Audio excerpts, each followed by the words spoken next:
বন্ধুরা, আজকে আমি তোমাদের সাথে যে রেসিপিটি শেয়ার করছি, আমি চম্পা নিরামিষ রেসিপি ঝিঙে আলু পোস্ত। একদম সুন্দর একটা খাদ্য, ভালো মানে মুখরোচক খাবার। নিরামিষের দিনে এই ঝিঙে আলু পোস্তটা তোমরা পাতে রাখবে, দেখবে তোমাদের এক নিমেষে এক থালা ভাত শেষ হয়ে যাবে। এবার আমি তোমাদের কড়াইতে দিয়ে দিচ্ছি, দেখো, তেল।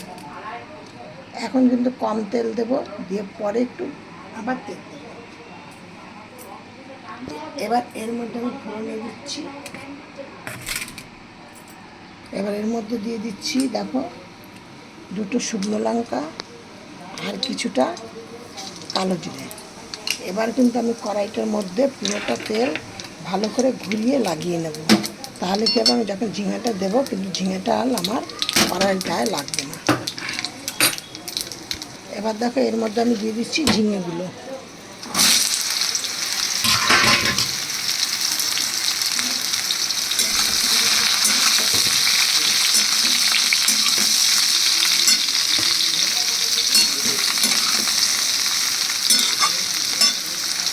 এবার ঝিঙেগুলো কিন্তু আমি এখন এর মধ্যে তেল দেবো না, নুন দেবো না, কারণ যেহেতু পোস্ত সেহেতু কিন্তু আমি এর মধ্যে অল্প হলুদ দেবো। হলুদ যেহেতু দিতে হয় সেই জন্য একটু অল্প করে দিলাম হলুদ, আর নুন দিয়ে দিলাম। এবার আমি এর মধ্যে দিয়ে দেবো আলু। আমি এখানে নিয়েছি একটা মিডিয়াম সাইজের বড় সাইজের একটা আলু আর 1 কেজি তোমার ঝিঙে।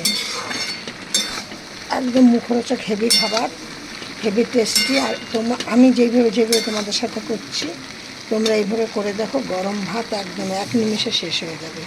আর এইখানে আমি নিয়েছি 100 গ্রাম পোস্ত, 4টে কাঁচা লঙ্কা পেস্ট করে নিয়েছি। আমি কিন্তু পোস্তর মধ্যে কোনো ধরনের আদা ফাদা দিই না, আর আমি আজকে তোমাদের সাথে আমি দেখাবো না যে আদা দিয়েছি। আমি পোস্তটা একটু বেশি দেই। এবার তোমরা কে কেমনভাবে রান্না করো আমাকে কমেন্টে জানিও। আমি যদি ভুল করে থাকি, আদা যদি না দিয়ে থাকি, দেই না বলে যদি ভুল হয়, তাহলে তোমরা জানিও। আর আমার এই ভিডিওটি দেখে তোমরা কিন্তু একটা সাবস্ক্রাইব করে আমার পাশে থেকো। আর একটুখানি একটা করে তোমাদের শুধু আঙুলের কাজ, যেই আমার এই ভিডিওটা রেসিপিটা দেখো, দেখে একটু উপকৃত হলে তোমরা একটা যদি আমাকে সাবস্ক্রাইব করে দাও, তাহলে আমি তোমাদের কাছে খুব উপকৃত থাকবো। এবার আমি এর মধ্যে দিয়ে দিচ্ছি একটুখানি কাশ্মীর লঙ্কা দিয়ে। যেহেতু কাঁচা লঙ্কা দিয়ে করছি, পোস্ত কিন্তু বেশি লঙ্কা হলে দেখতে ভালো লাগে না।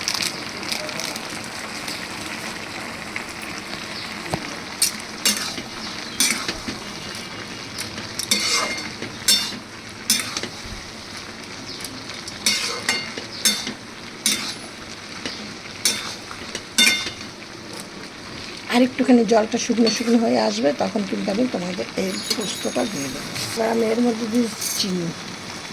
চিনিটা তোমরা যে যেমন খাবে তোমাদের স্বাদ অনুযায়ী চিনি দেবে। মিষ্টি দিতে চাইলে তোমরা দেবে, না দিতে চাইলে না দেবে, কোনো অসুবিধা নেই। লঙ্কাটাগুলি তোমরা তোমাদের যে যেমন পছন্দ করো সেই সেরকম করে দেবে। এবার দেখো, আমি এর মধ্যে দিয়ে দিচ্ছি পোস্তটা।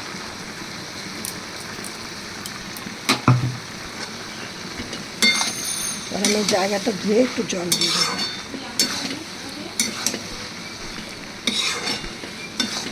এবার কিন্তু আমি এর মধ্যে কিছুটা দেবো কাঁচা তেল। কাঁচা তেল দিলে কিন্তু এখন দেবো না, যখন দেবো তোমাদের সাথে আমি শেয়ার। এবার দেখো, আমি এর মধ্যে দিয়ে দিচ্ছি তেল। তেলটা কিন্তু অনেকটাই দিতে হবে, তাহলে এটা টেস্টি খেতে লাগবে। নিরামিষিক রান্না কিন্তু একটু মিষ্টি মিষ্টি, নুন নুন, ঝাল ঝাল না হলে, তেল তেল না হলে ভালো লাগে না খেতে। আমি এমনি খুব অল্প মশলায় অল্প তেলে রান্না করি, কিন্তু এই সমস্ত রান্না কিন্তু যখন রেসিপিগুলো আমি করি, তখন কিন্তু আমি একটুখানি তেলটা বেশি দিই। আর এই যে কাঁচা তেলটা দিলে এই জন্য কিন্তু পোস্তর স্বাদটা পুরোটাই অন্যরকম হয়ে গেল, দারুণ স্বাদ হয়ে গেল।